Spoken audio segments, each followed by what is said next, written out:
All right, hello 8th grade math students. Today I'm not here, but I am going to be doing the lesson anyways for you. So please do your best job. We're going to be reviewing rate of change, functions, and systems of equations. But we'll go ahead and start. You're looking at the brain teaser. So the answer to the brain teaser is NE1, anyone. You can see that the line is going northeast, anyone, okay? Let's go ahead and start our review. What I'd like you to do is follow along. You're gonna fill in your worksheet and then you'll turn it in at the end of the period. We're starting first with rate of change, so I want to remind you that anytime you're finding hourly rate or slope or the rate of change, you're doing change in y, the vertical change, over the horizontal change. So you always write change in y over change in x. How much are you increasing on your y? You're going up 2, you're going over 1. Your vertical change compared to your horizontal change. We're gonna look at the first rate of change question together. Find the rate of change and the initial value of the two examples. Remember, initial value means your zero term. So when x is 0, what is y? Let's look at example 1. First, we're gonna do rate of change. Okay, change in y divided by change in x. So how many am I increasing my y-axis? From -4 to 2, I'm going up 6. From 1 to 3, I'm going over 2. My rate of change is up 6 over 2, which means my slope or my rate of change is 3. Now, when you're finding your initial value, you have to find your zero term. So I need to look at my y and say, okay, if I'm increasing 3, I need to go back 3. My initial value, my zero term, is -7. Now, if I look at example 2, my rate of change or my slope is always the number in front of x. My rate of change here is -5. My initial value, which is my zero term, is 5. Let's try the next example.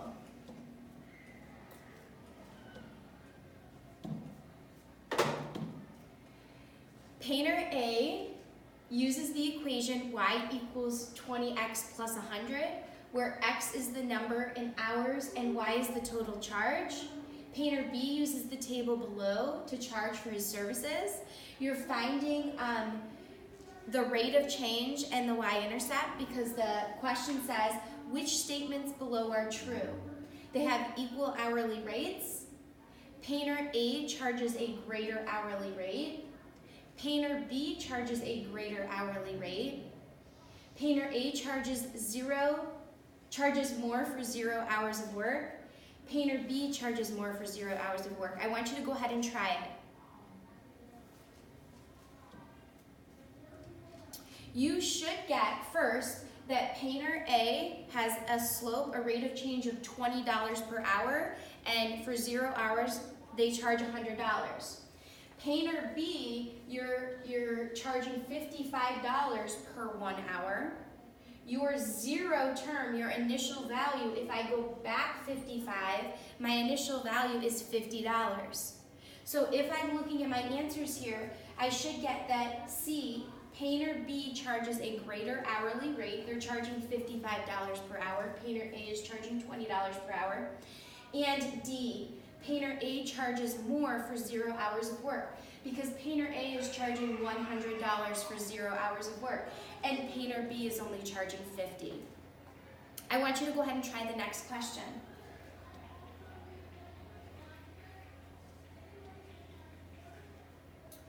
Two tables below show how much purified water two machines produce at certain times after pouring water into the machines. You're finding the rate of change and the initial value for both. Go ahead and try them.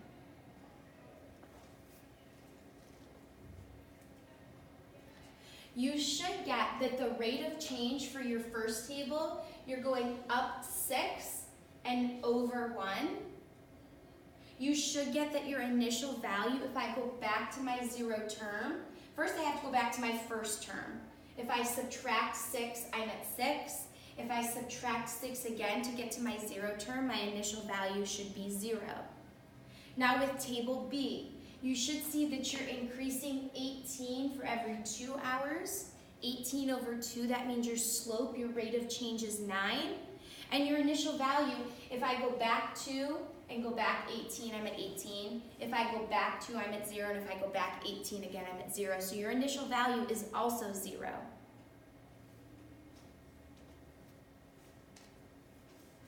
I want you to try the next few rate of change questions, and then we're going to talk about functions.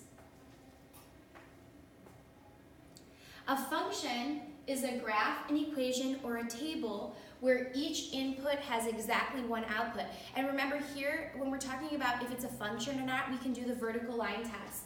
So we can look at it and say, okay, if I draw in a vertical line, if it hits only the line in only one spot, it's a function. If I draw in my vertical line and it hits in more than one spot, it's not a function.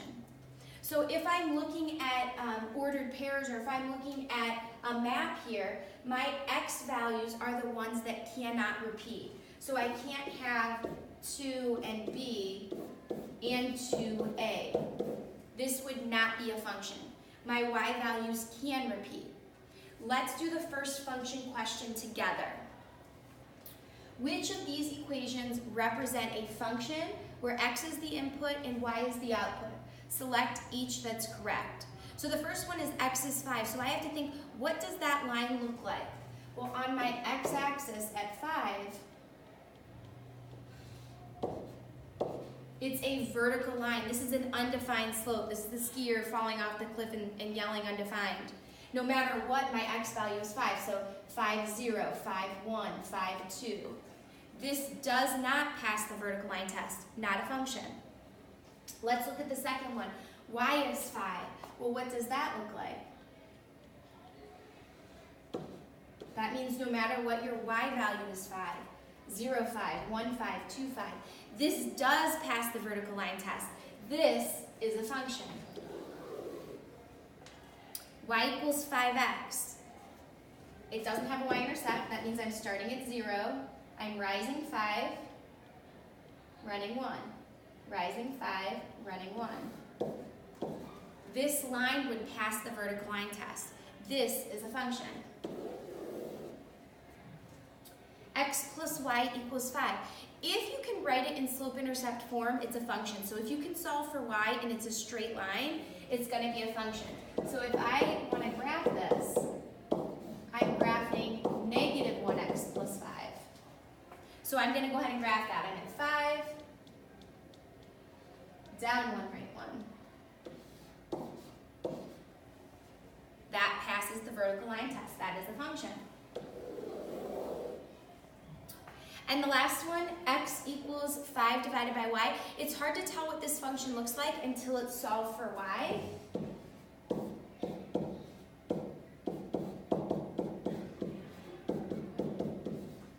This is y equals 1/5 x plus 0. So if I'm at 0, up 1 over 5, up 1 over 5, that passes the vertical line test. Function. I want you to try the next example.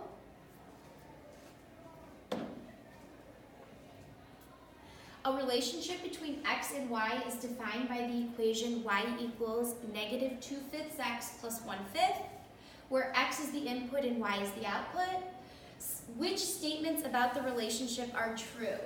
Select each correct statement. Go ahead and try it now.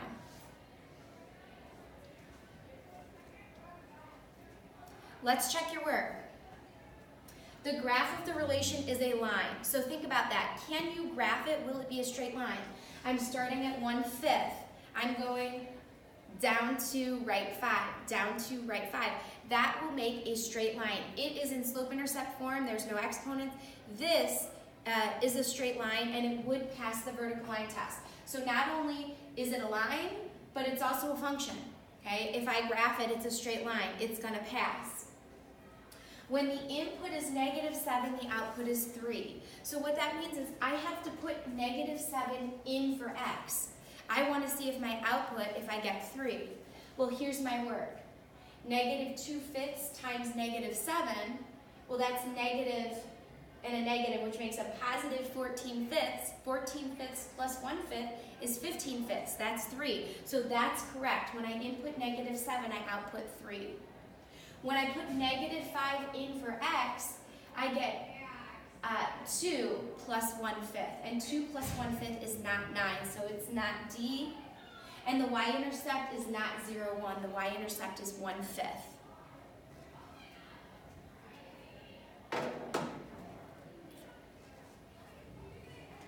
Which equation defines y as a nonlinear function of x? Select all that apply. Go ahead and try.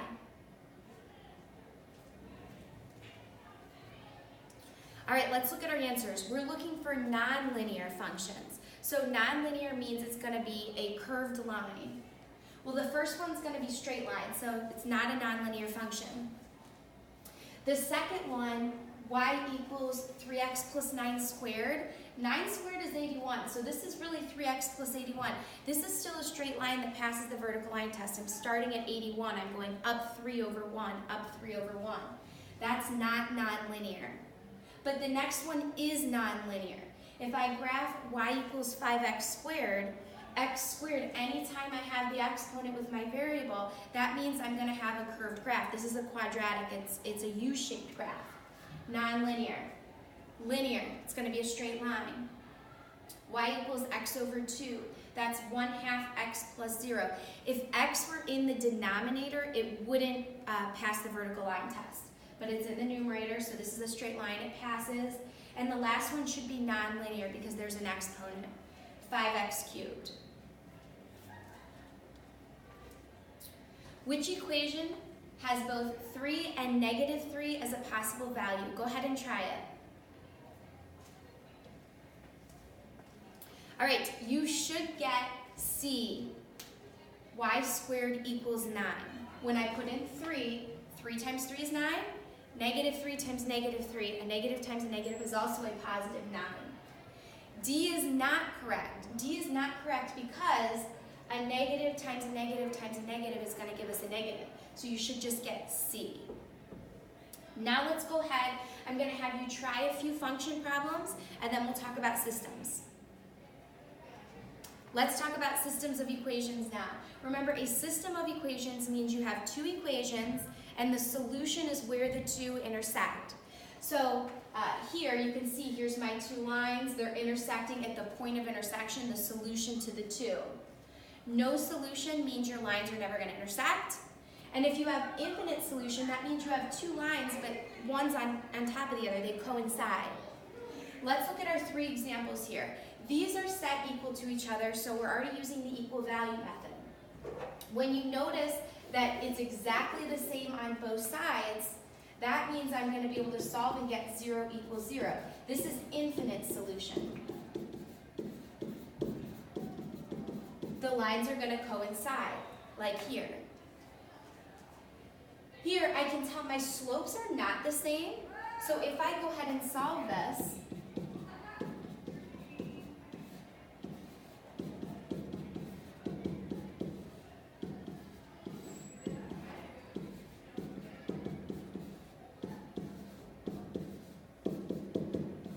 I'm gonna get a solution. I get an x value of 2. So if I put it back in, 8 plus 2, I'm gonna get a y value of 10. There's a solution here. They're gonna intersect at a point, 2, 10. This is gonna look like this. Here, I can see my slopes are the same, but my y-intercepts are different. When I go to solve this type of equation, I get 3 equals -3, or I get 0 equals 6. Well, 3 doesn't equal -3, and 0 does not equal 6. This is no solution. When you graph these two lines, when the slopes are the same and y-intercepts are different, you're going to see they're never going to intersect, no solution. Let's go ahead and try this first problem together as well. solve the systems of equations below by graphing. So you can solve by using the equal value method, which means they're both solved for y and you set them equal to each other, or you can graph the two and see where they intersect. I can easily graph this line, just as is. It's in slope-intercept form. So I'm going to go ahead and start at 8 on my y-axis, my y-intercept, and I'm going to use my slope down to right 1.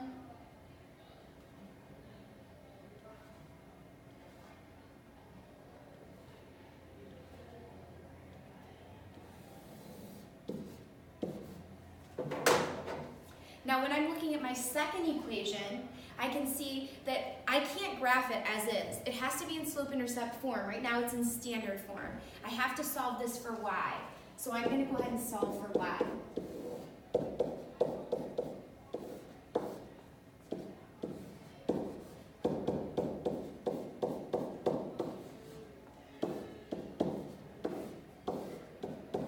Don't forget your negative. A lot of people lose the negative. Don't lose your negative.